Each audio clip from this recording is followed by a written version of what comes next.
What's going on, everybody? Welcome back to another episode of the MulletCast, the podcast where business and pleasure collide. My name is Evan Balmer. What's up? It's Mike Mercia. What's going on, Mike? What's up?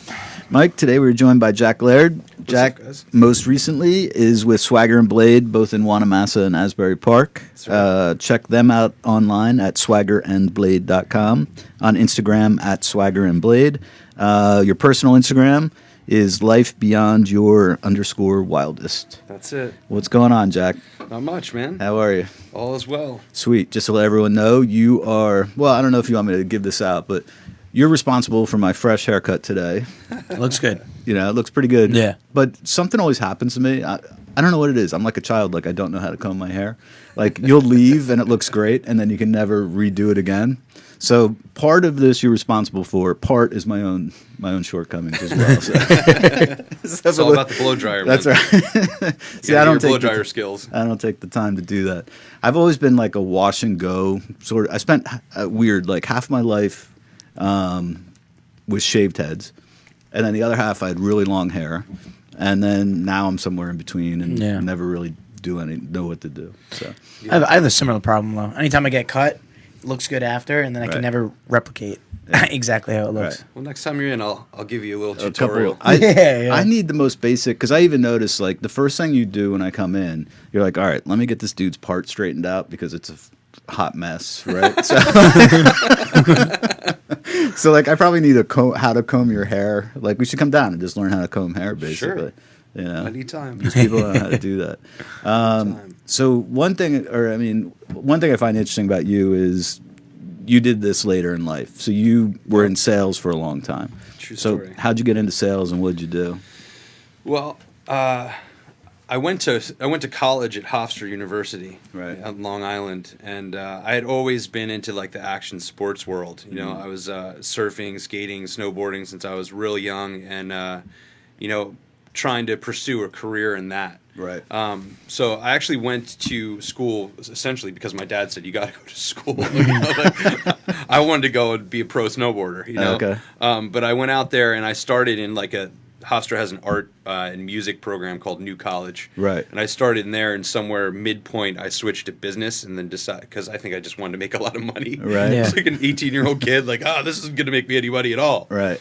So, right. So in the process of doing that, I got a job at this snowboard shop up in Long Island called Ski Stop, right off of the LIE. Uh-huh.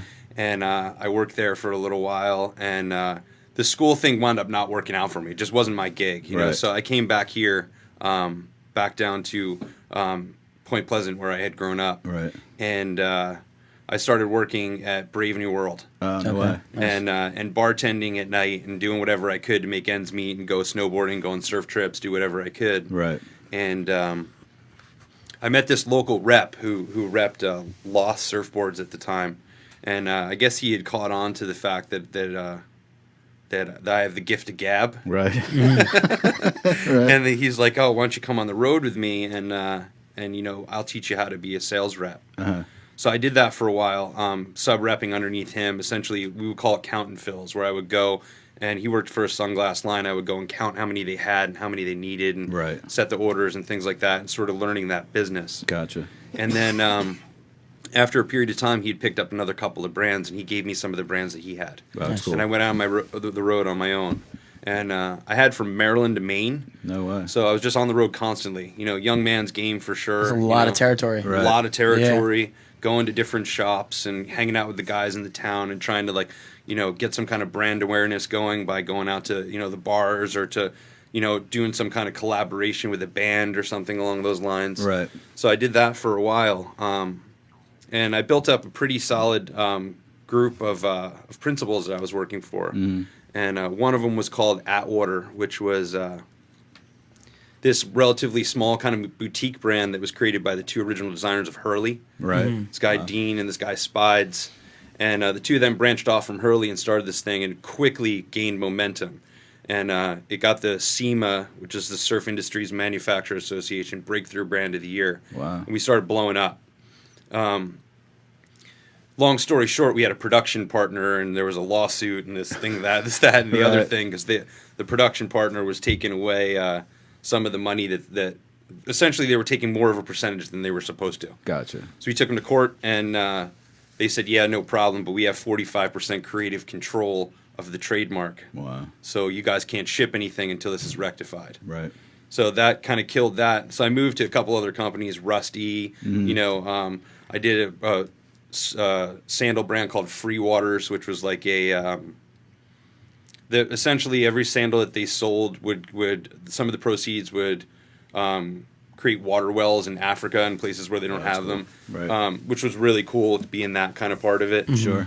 But as like the economy started to take a downturn in 2009, I was on pay, right? So if I sold to Evan's Surf Shop, right. If you didn't have the money to pay me, then I didn't get paid on my commission until you paid.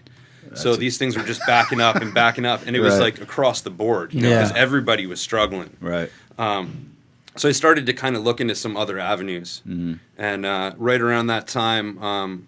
A friend of mine who I had done some promotional work with, she had worked at Red Bull, had a friend who worked at Red Bull with her who went on to work at Vita Coco, the coconut water company. Right.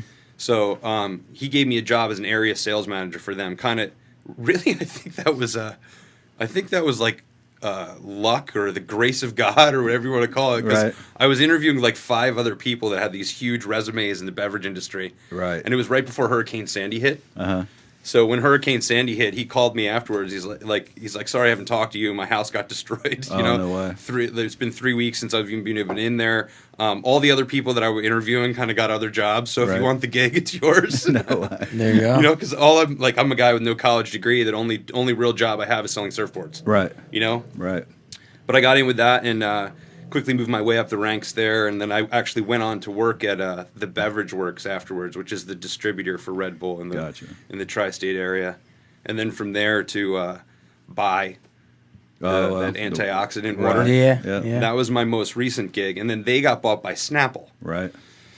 So I'm here, and I'm like, I don't know whether or not I want to go back into another company and prove myself up the ranks and whatnot, start over again, or do something that I had wanted to do for a long time. Right. Because when I was working out in Atwater, one of the promotions we did out in California was we partnered with this barbershop called Lefty's, which is out in the Gaslight District of San Diego. Right.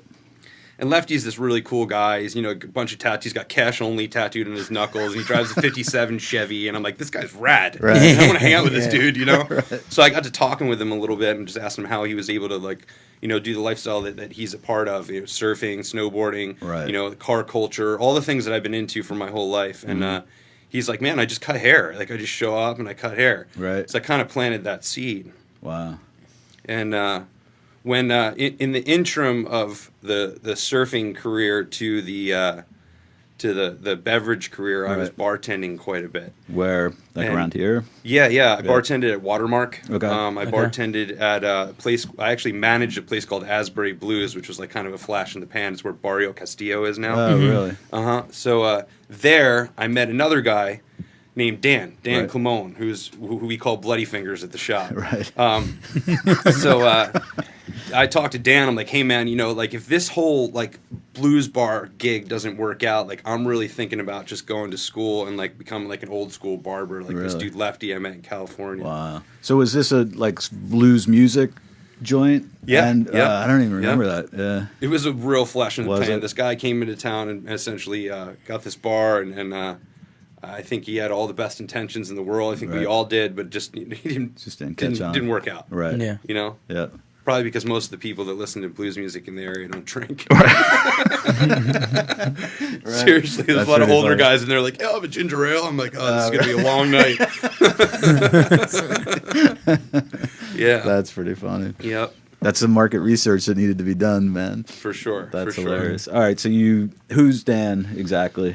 So Dan is He's a barber at Swagger and Blade now, Okay. but he was a guy that I bartended with for a long time, Right. And he had actually gone to school when I got the job at Vita Coco to go to barber school, Right. Because he's like, yeah, that'd be a great idea. We should totally do that, Right. And I just kept balking on it, essentially because I thought that I needed to provide for my wife and my family, whatnot, and, Right. and just I'm like, oh, I'm doing good in this sales gig. I'm just gonna keep that course going.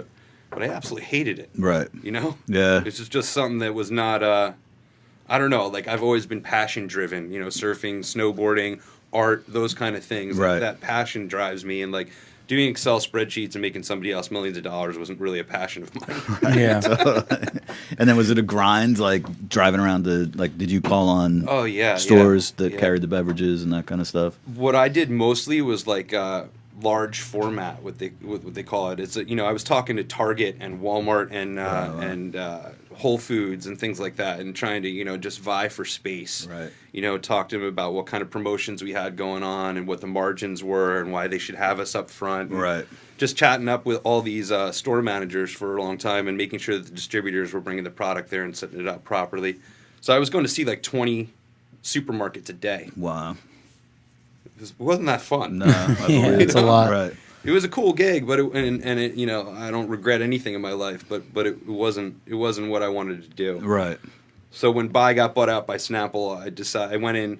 I had a terrible day because we lost a lot of guys. Like a lot of people lost their jobs when the merger happened. Really? And it was one of those things. My dad always kids around and says like, nothing's going to change when the merger happens, is what they say to everybody when a merger happens, and then everything changes the next day. Right. Yeah. And that's pretty much what happened. That sucks. Yeah, so I came home and I was kind of miserable, and my wife said to me, she's like, listen, you've been talking about going to barber school for like 10 years. Right. Why don't you go? Wow. I'm like, I don't know, man. So she's like, well, why don't you go talk to Shane about it? Right. Because I was going in for a haircut. Shane's the owner of Swagger and Blade. Okay. And, he's been a good friend of mine for a long time. Right. So you were getting your hair cut there. Yep. So I was going in for a haircut that day. Right. And I knew that Shane had been talking to me about it because I've been talking to him about it. So I Right. didn't want to say anything Right. to him because I knew he'd be like, yeah, do it. Right. Right. So I didn't say anything. And when I walked to the back of the room, Dan, the guy we talked about before, Right. said, yo, why are you going to stop being such a punk and just come and cut hair with us? Right. And I was like, I think I'm going to start tomorrow. You know what I mean? Like, No way. I think I'm going to start the process tomorrow. Right. So I talked to Shane and Dan a little bit that night about like what it would entail, and they both said to me, this is going to be the most difficult year of your life. Right. Especially coming from, making a really good salary, working for this Fortune 500 company that just got bought out by Snapple. You know what I Right. mean? Like I was an apprentice Right. for 16 months. Right. I swept the floor. I got their laundry for them. I got Right. their lunch for them. And, just made sure the shop operations ran properly, call the clients that weren't there and whatnot. And Right. in the interim, I watched. And I would take, 3 or 4 people a week. The last cut of the day, last chair, I would cut, and they would tell me what I was doing wrong, what I was doing right. Right. So were you doing that while you were going to school, or did you go to school Yeah. and then start doing it? Both. No, I did like total immersion. Yeah. Wow. I dropped out of the job altogether, Right. and I worked at Swagger and Blade as an apprentice, got paid hardly nothing, Right. just basically enough to get by, and got a couple of loans and stuff together, and had a little bit of money saved from the other jobs that I had been working at, Right. and just dove into school. That's wild. How long is the school program? It's 1,200 hours, All right. so it takes about a year. Right. Wow. That's intense. Where'd you go? I went to the Monmouth County Vocational School. Right. The reason being is that Shane had talked to me. He's like, listen, man, I'm going to be completely transparent with you. You're not going to learn anything in school except how to pass a state board exam. Right. You're going to learn how, you're going to learn about, disinfecting and disease prevention. And you're going to learn a little bit about this, that, and the third, but nothing about that's focused on being a classic barber. Right. Traditionally, that was something that you would do, like the guys that you see in the pictures in Swagger and Blade with Right. the white coats on. They were apprentices. They all learned from a guy who learned from a guy who learned from a guy. That's cool. So Right. he said, "This is the way we're going to do it," Mhm. and that's what we did. Right. It was pretty cool. That's intense, man. What were the ages of people like when you went to school? Was it people all walks of life, or was it like a lot of young kids? Yeah. and- So I'm 30. I was 39 years old at the time. Right. I'm 41 now, and when I was in school, I was the oldest by like 22 years. Right. Oh, really? Everybody else was a young girl who just had gotten out of, some of them out of high school, Right. you know. And they were all looking to be like cosmetologists, like go and work at a salon or do some kind of be an esthetician or something, because all of that curriculum is involved in that program. You have to Gotcha. learn a little bit of it all. Okay. So Yeah. I was the only guy and the only barber. Really? No, really. That's intense, man. It was cool. What school was it? Monmouth County Vocational School. Really? Yeah. Nice. So it's wild is when I went back to school, I was 39 also. And I remember the first day going into class, it was just like, I was like similar. I was like all in. I'm like student loans, Yep. like, not making any money. And the first night of class, the first thing I noticed was everyone has a laptop and I'm sitting there with a notepad. Well, I eventually found out like I wasn't the oldest, which it gave me a little bit of relief because I did think I'm probably gonna be the oldest dude going through here. But like the kids I like studied with there was a kid that turned 21, at the time, all the way up to like I was probably the oldest in my study group, but there were like some older people that had come back to do something different, which was cool. So I mean, did you have like hesitancy in the beginning? Were you like, what the hell did I get myself into? Or were you all in like, no, this is kind of the right thing? I mean, I kind of knew like at some kind of visceral level that this is something that I really wanted to do. Right. You know what I mean? I really was looking forward to like a career path in this. But, when Shane and Dan talked to me that night and told me that this was going to be like the hardest year of my life, like that, learning this trade is not an easy task. I remember Shane saying to me a lot, like, if this was easy to do, there'd be a lot less people swinging hammers because this is a lot less taxing. It's a lot more fun. But it's not. You know what I mean? Yeah. Especially at the level that they demand at Swagger and Blade. Right. The attention to detail and the, just trying to give the best possible service. Mm-hmm. There's hundreds of places out there where you can go get your hair cut, and you're just going to go in there, and in 15 minutes they're going to do their best job and kick you out of the chair. Right. We kind of strive for something a little bit more. And that's been instilled in me since the beginning. I mean, even he's like, listen, man, with the beginning of the apprenticeship, he's like, we're friends and we'll remain friends. He's like, but if at the end of this apprenticeship you're not ready to do this, then you're going to have to find somewhere else to work. We'll maintain a relationship, but really, you're going to, you're either going to be at Swagger and Blade level or you're not. Right. The choice is yours. Wow. That's intense, man. Yeah. So it's tough. That's no joke. Because I remember seeing you over the course of the apprenticeship, like literally sweeping the floor. Like you pretty much did all the, like booking appointments, right? Cleaning stuff. Yep. Like it definitely had to be like I did the same thing. Like when I got out of school, I was an intern, and you have to suck it up. Like you can't have any. I don't know. I mean, I didn't care, but I was learning. Like my supervisors were probably 15 years younger than me at least, and I was the intern. I was like Rodney Dangerfield back to school. I think in like any profession, having like starting at the bottom is a good way, right? Right. You learn the basics. I'm sure now at your spot, it's like the cleanest, most organized cutting. Maybe. maybe.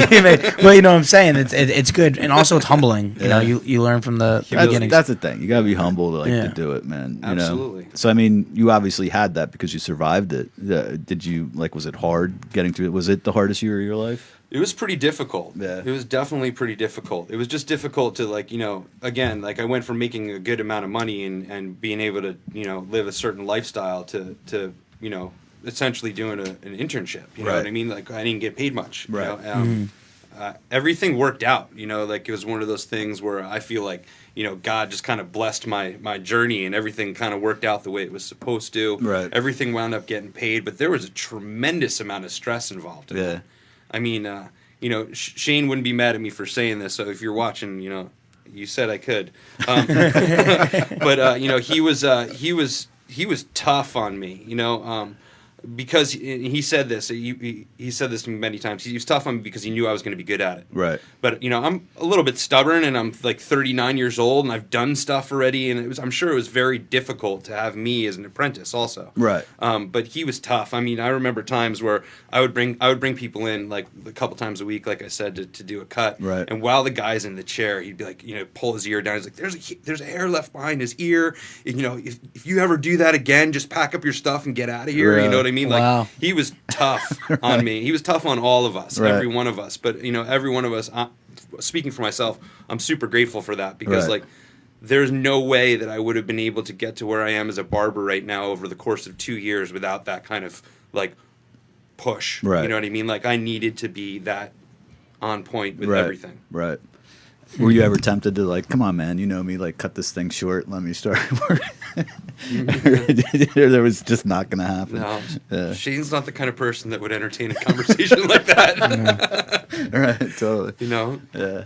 he's he grew up in his mom was a stylist, so he started cutting hair when he was like 10 or 11 years old with his right. friends, and then was 82nd Airborne in the military and cut in the barracks, and then he's a Golden Gloves boxer. Right. He's a much bigger human than most humans that you'd meet, Right. tattooed from his knuckles to his neck. Right. It's not the kind of person you're like, listen, we're gonna cut this short.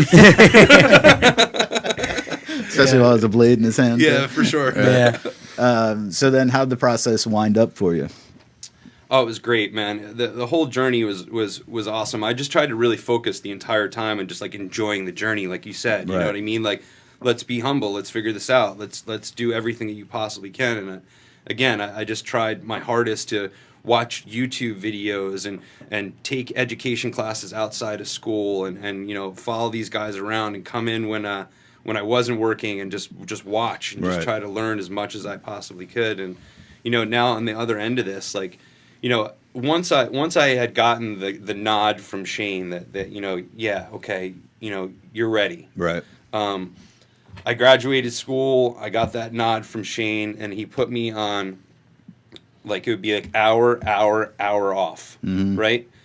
Which is a lot of time for a haircut, you Right. think, right? Right. But when you're new to this and trying to really pay attention to detail, it's not that much time. Right. And eventually you get to the point where he's like, okay, yeah, you've got that handled. Now let's go to 45 minutes. So then you go to 45 minutes, and then once you have that handled, then everybody else, like now you're Right. in and out of my chair in 28 minutes. Right.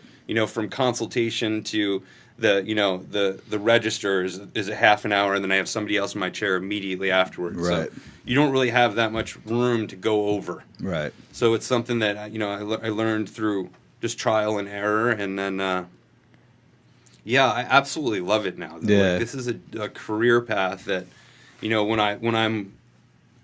remember waking up on Sundays. I don't know if you can identify with this in a job that you don't like. I remember waking up on Sunday morning Right. and like having breakfast with my wife and having a cup of coffee, and then for the rest of the day being like, I gotta go to work tomorrow. Yeah. You know what I mean? We just had a dude in last week. He called it the Sunday Scaries. He's Yeah. like his old career. He was like every Sunday was just like freaked out. Like Yep. Sunday scaries, Monday blues. That's right. Yeah. It's like a panic attack every Right. Sunday. Yeah. You know? Right. Totally. So now I definitely don't have that anymore. Now, like I just absolutely love it. Right. I continue to want to learn more and more and more about Right. it. Yeah, that's what's cool. Like what I notice about Swagger and Blade in general, and obviously you too, is everyone does have a pride in the profession. Like guys are like serious about. Like I saw a dude last night finish his last haircut. First thing he's doing is like cleaning all his blades for taking care of his stuff. You guys geek out on like the way you talk about razors Totally. and how you're like taking care of them, what you're gonna do, what you're gonna get next. It's a whole culture. Yeah. Absolutely, Right. absolutely. The tools are a big part of it. The whole I don't know, man. Just the whole culture, like you said, Right. just being a part of this deal, and we're sort of fighting against the tide there. I feel like a little bit at Swagger and Blade. Over the years, that classic barbershop experience has kind of lost the wayside of somebody that's just trying to get in and out as quickly as possible. Right. It's not really like the guy holding the towel over his arm anymore, like sir. But Right. we try to do that. Yeah. We're trying to like give a little bit of nod to the old school. I mean, Right. you've seen the chairs are 100 years old, and Chairs are sick. The Yeah. jackets, you guys all. I mean, you're like it does look like old pictures of like the It classic does. barbershop And, because you guys yeah. all have like the same jacket on every Mm-hmm. day. Like those are cool.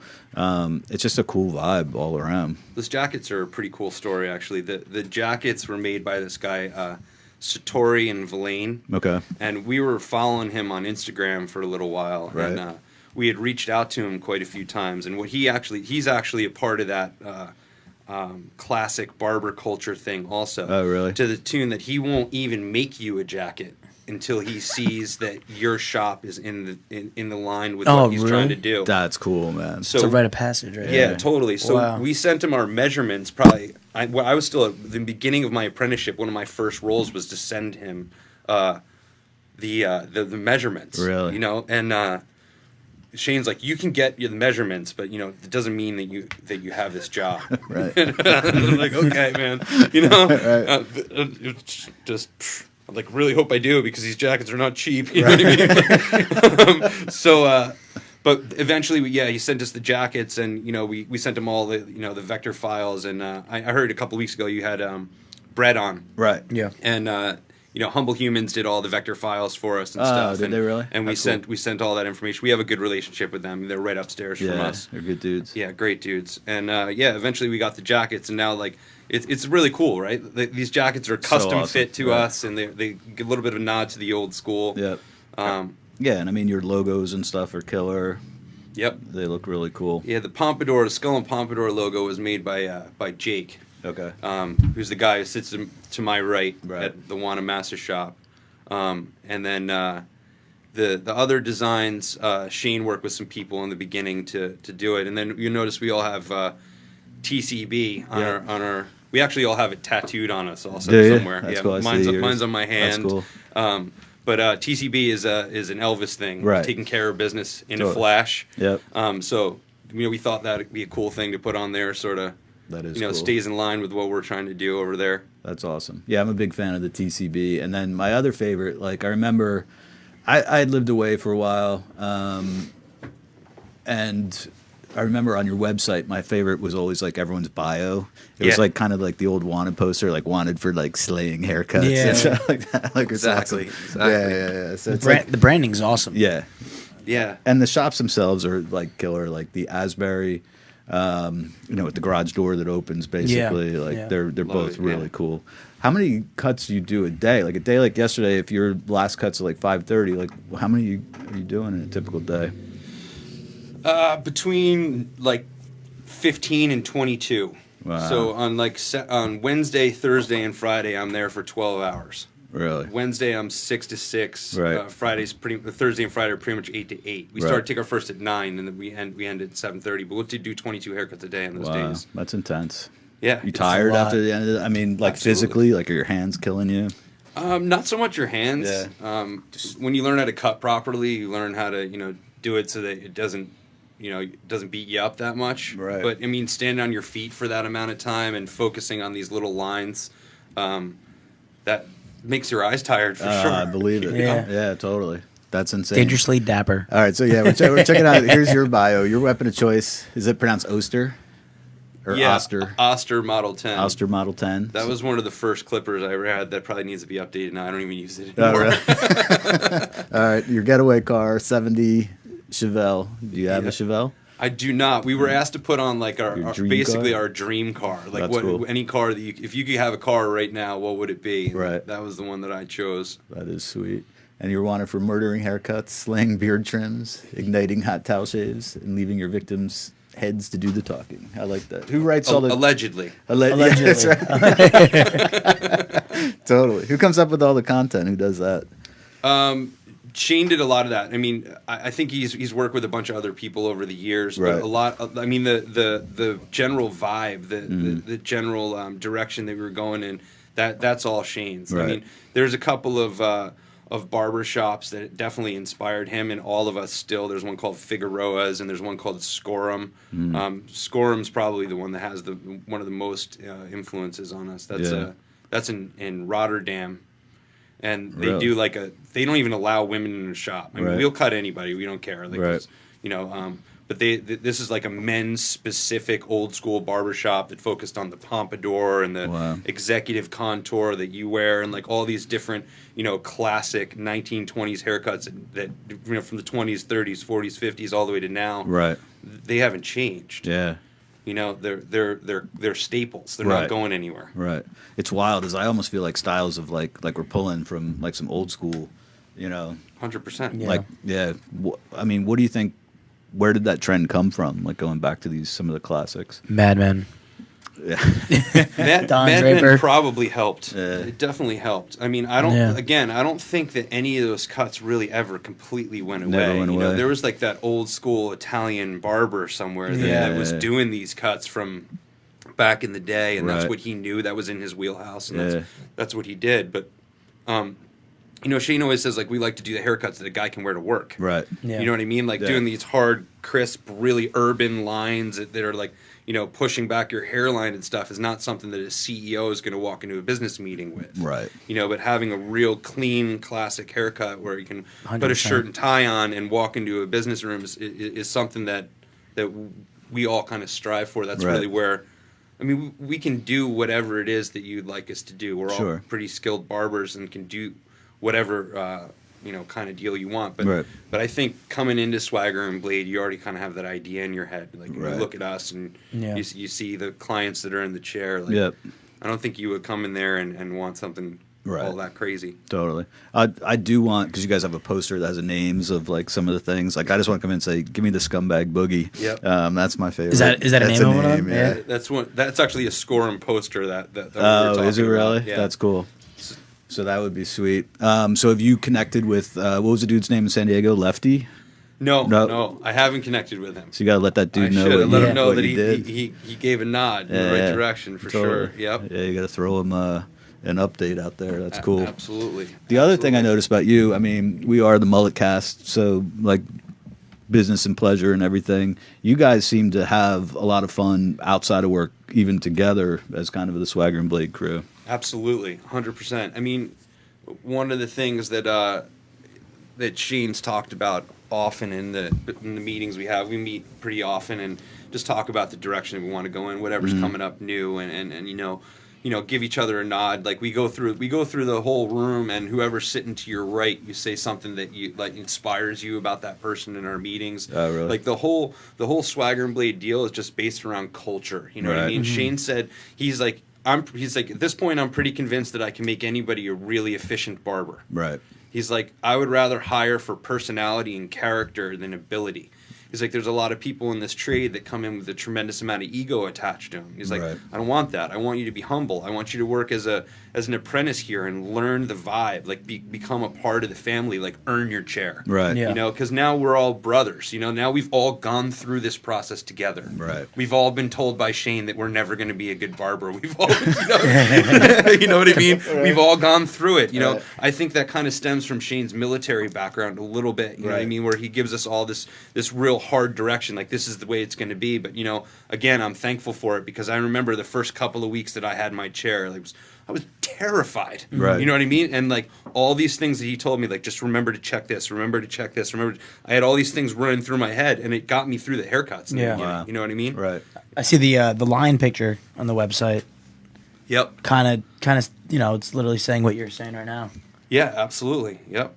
Yeah, I've seen some videos of you guys like all like riding motorcycles down to Oh, do you guys do that? go-karts and stuff like that. That was a cool video, actually. That was the Race of Gentlemen that you're talking about, which is like a all pre-war car and motorcycle race on the beach in Wildwood that we go down to every year. And, you know, we go on snowboarding trips together, and you know, half of us at Swagger and Blade don't drink anymore. Right. I don't personally, and I think there's a certain amount of whiskey that a man could drink in life, and I'm just not that good at division. You know, so I don't know about the party aspect of it anymore, but we definitely go and hang out together and go on snowboard trips and go, you know, riding motorcycles and going to car shows and things like that. We're all kind of in the same wheelhouse as to what entertains us. So it's fun. That is cool. It's a lot of fun. Yeah, you guys definitely enjoy it. And then like, so it's funny is like, I guess all your customers like sort of are vicariously part of your lives, right? Because we hear everything that's going on when you're in getting a haircut. So like that's where you hear like you guys are not only talking to your clients, you're talking to each other. So I remember you guys talking about that trip, and then a big one was your Christmas party, which I eventually saw posted on your Instagram too. You guys went out to Nettie's for like the kind of comfy party, but everyone was really like scheming of what they were going to get the other person for Secret Santa. Like you guys put a lot of thought into that. Absolutely. So it definitely seems like you guys have a, you know, well-oiled like you are like there's a strong culture there just amongst yourselves, and 100%, that's cool. 100%. A lot of different personalities and different backgrounds that are at Swagger and Blade too, and like you'd see that middle picture there that you just scrolled by. I told him I'd give him a mention, so here's your mention, brother. Alex Levine in the middle is the bass player for the band, the Gaslight Anthem. Right. So whenever they play locally, we go and support him backstage and hang out with him in the after parties and whatnot. But he started something called the Idle Hand Collective, Right. That we've started to be a part of also, where he essentially creates like a barbershop experience for these guys that are on tour that really haven't been cool. able to get their hair cut. Right. That's awesome. So we yeah. cut at the See Here Now festival last year. We were backstage cutting all the guys that were about to perform. Right. This is something that going forward, Alex and his partners at the Idle Hand Collective are going to have us, flown out to different places, which is something that I could have never wrapped my head around when I was an apprentice, right? I didn't think not only like, oh, am I going to cut the mustard to be able to work at Swagger and Blade, and now here we are like a couple of years later, and it's like I have a guy who's got several platinum albums asking me to go cut rock stars with him. Like, what? How did that happen? So that's cool. Apparently Shane's training worked well. That's right. Yeah, it's proven. It did the trick. It's proven. I mean, it is a cool concept because I used to work in the music business for a long time, and you'd be out on the road for long periods of time, and people would fly people in to because like you can't be shaggy looking halfway through your tour. You know what I mean? Yep. Sometimes there's stylists that tour with acts too, but that was a cool setup at See Here Now, and I think it's a great concept. Yeah, it's really cool. Yeah, it's very. He started cool. to do some stuff with sports too now. He did the NHL All-Star Game recently. Oh, that's he's cool. starting to go into that world also because he sees that there's a. I mean, it's funny, right? We talk about it all the time. We'll be watching something on TV at lunchtime. We break from 2 to 3 every day for lunch and just have lunch together and hang out, whatever. And we're watching TV and we're always like, God, that guy's haircut's terrible. You know what I mean? Like we really want to be like, somebody could do a lot better for you, guy. Right. That is so pretty I think funny. it's cool to be able to look into those avenues and. That's very cool. So in your personal life, you're into music, surfing. Yep. What other kind of stuff do you like to do? Music, surfing, snowboarding. That's really what I do outside of work. Right. Yeah. I'm pretty active in the world of trying to help people to get clean and sober. Right. That's something that I did once upon a time. Right. And I try to do whatever I can there. There's a place in Asbury Park called the Jersey Shore Rescue Mission. Myself and some of the other barbers go over there occasionally and give those guys haircuts. They're coming in off the street, going into a rehabilitation program and stuff. I like to try to give back in any way that I can. That's cool. Yeah. Is that kind of behind the train station, that place? Yeah, it's on Memorial and Asbury Avenue. Right. Yep. That's cool. So you cut hair there, you said? Mm-hmm. Like once a month I go over there and just, whoever, like we have a little sign-up sheet. Right. Do a little mock barber shop in there and cool. get these guys, ready to start their new lives. Right. Yeah, because I'm sure people are pretty banged up at that time. So that can, if you feel better about yourself, the way you look. You can look in the mirror and say, wow. Yeah. There's something about getting a fresh haircut that gives you a new perspective. Right? Yeah, totally. So you got undercuts. I haven't seen a picture of an undercut yet. What's the undercut? That's what I get. Shaved on the sides, yeah. Yep. That's sweet. Yeah, Mike's got the... In honor of the Peaky Blinders. Sweet. I think that helped the industry. Well, it might have helped and / hurt, right? Because you get a lot of people that come in and ask for a Peaky Blinders haircut. Those Peaky Blinders haircuts were very era specific. They probably used the tools, or at least in the way they would use the tools then. Right. So like, there's no blend to the fades. It's just like bald to long hair. Oh wow. So that's a haircut that's starting to trend a little bit. Right. But it's not. I don't know. If you have like a good fade, like the way one of those haircuts is, it's just that much better. But they wouldn't have had the ability to do that in that era. Right. They didn't have electric clippers. It would have been like handheld Marcel clippers where they had to squeeze them. Right. That's Talk about insane. having your arms probably look like Popeye by the end of the day. Right. Totally. What about are kids' cuts hard? Kids cuts are difficult. Yeah. I mean, we always kind of kid around that we'll cut anybody that can stay still. Right. Yeah. Because we have super sharp implements that Right. and but some of the kids sit awesome, and those are the ones that you see on the Instagram. Right. Yeah. They sit really really well. That's actually Shane's son. Oh, is it? Right there in the middle on the motorcycle. That's cool. Kids cuts are difficult, but I like them. I like doing them. Yeah. Potentially creating a customer forever. Yeah, totally. I haven't brought my son there, and I was thinking about it last night. Is like the hardest part. I probably just have to bring him on his own, because I was like, if I was, let's say I got his haircut, and then I was sitting in a haircut, this kid would be a nightmare, like running around the joint, like distracting, tearing shit up. Yeah, my 3-year-old's not the easiest. Right. I'm like, nah, this ain't gonna happen. Yeah. I think every one of us does, multiple kids cuts a day for sure, every day, and I think we all have learned to entertain them in the chair, and mess around with them a little bit. Like, we try to give them the same kind of experience that, you can't say we're going to be a classic barbershop, but we're not going to cut any kids. Right. Because Yeah. a classic barbershop cut kids. Right. Right? Yeah. And, that's true. You learn how to do that. Yep. And I have some kids that come back to my chair over and over and over again and That's cool. mess around with them, spray them with the air gun, and Right. Yeah. Yeah, exactly. Right. You gotta have bribe a them with lot. lollipops. I was gonna say you gotta have the lollipops. The Right? lollipops. Yes. Without that, then Yeah. That's it. No, there's that's no cool. light at the end of the tunnel for a kid getting a haircut. It's true.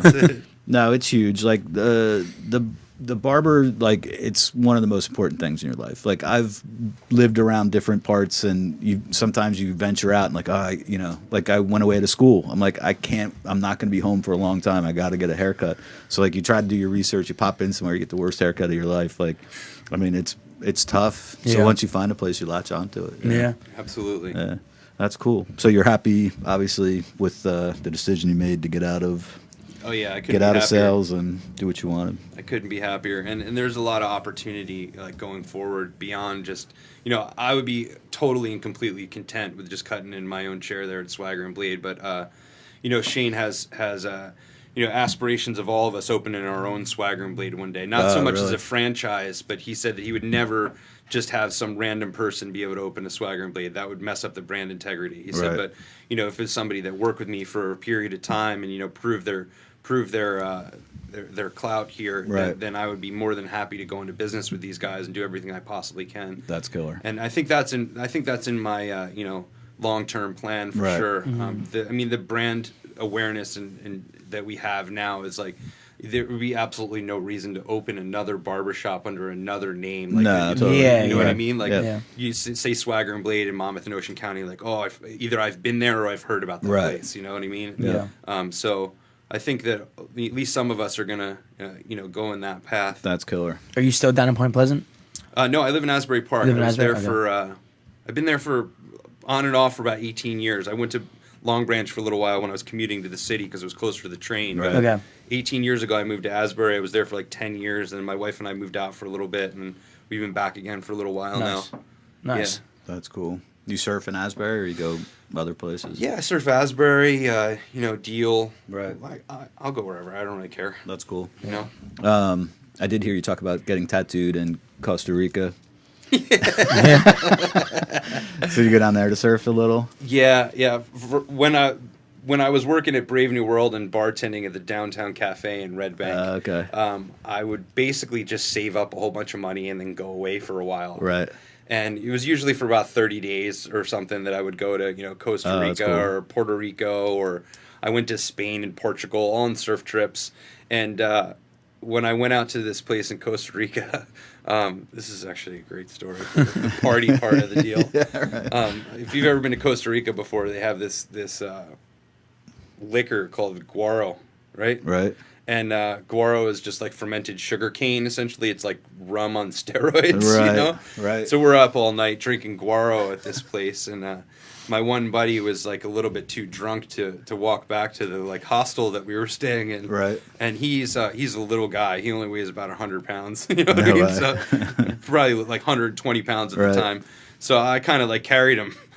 And like midway point, we're in tropical environment, drunk, walking down the Right. street, and I'm like, I can't carry it anymore. So we dipped into this little casino. Right. And I sat him down at a slot machine, and I gave him some clones, which is their currency, and he's dropping them into the slot machine and pulling it. And I'm over here playing cards and having a drink, and Right.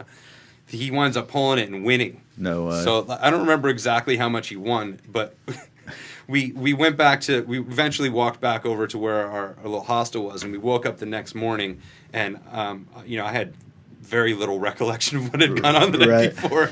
And I looked in my pockets, and there's just like all this money in my pockets. Right. Because this guy had won the slot machine. No way. So the year before, we were there in the same spot, and we had met this tattoo artist who comes there every year and just brings enough like sealed equipment to be able to like just pay his way through his trip there. Okay.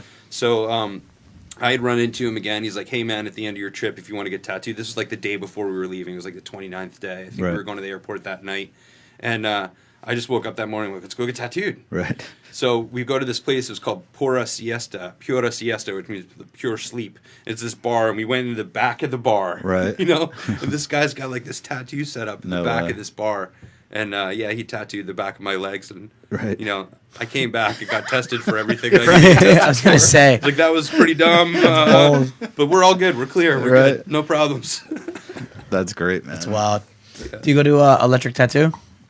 I've been to Electric Tattoo for when they were in their old location. Okay. In Bradley. Yep. And I go to Ninth Wave Tattoo. My friend Carissa Monaco works there. Okay, cool. She's a very good friend of mine. And then this Johnny Cash piece right here, I just got done recently by this guy at Teddy Bear Inc. out in Matawan. Yeah. He's his name's Oscar Arias. He's actually one of my clients. He's like, hey, you want to take a look at my stuff? If you ever want to really? get tattooed, you should come check it out. And I've been wanting to get this image for a long time, and he just murdered it. That's They're, cool. they're on the second floor, right? Yep. Yeah, I know where they are. Yeah. I was there for a thigh tattoo a few years back. I used to live in Matawan. So, Okay, Yeah. yep. My buddy owns the deli downstairs.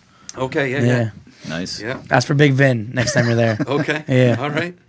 That's cool. Yeah, that's awesome. Yeah, this thing came out great. That is pretty sweet. Anything else you want to talk about before we get out of here? Is there anything else you want to talk about? I mean, I'm Is there pretty good. You want to learn some other party stories? I don't have any other ones that ended in a tattoo. Right. But That's cool. we're good. I think. All right, Awesome. sweet. I mean, I'll definitely, I can give you the biggest recommendation anyone out there. Look Jack up on swaggerandblade.com. You can book appointments with you online. A lot of times it's hard to come by, man. You guys book up fast. Yeah. So definitely get online and book something. Check out Swagger and Blade also on Instagram at Swagger and Blade. Check out Jack at life beyond your _wildest. Appreciate you coming in. Thanks very much. Thank you Thanks very for having much. me, guys. It Yeah, was thank fun. you. All right. Once again, I'm Evan Balmer. Follow me on Instagram at Evan Balmer. Mike Marcia at the Mortgage Guy Mike, and you can follow the MulletCast on Facebook at the MulletCast. Awesome. Thank you. Thanks, Jack. Thank you.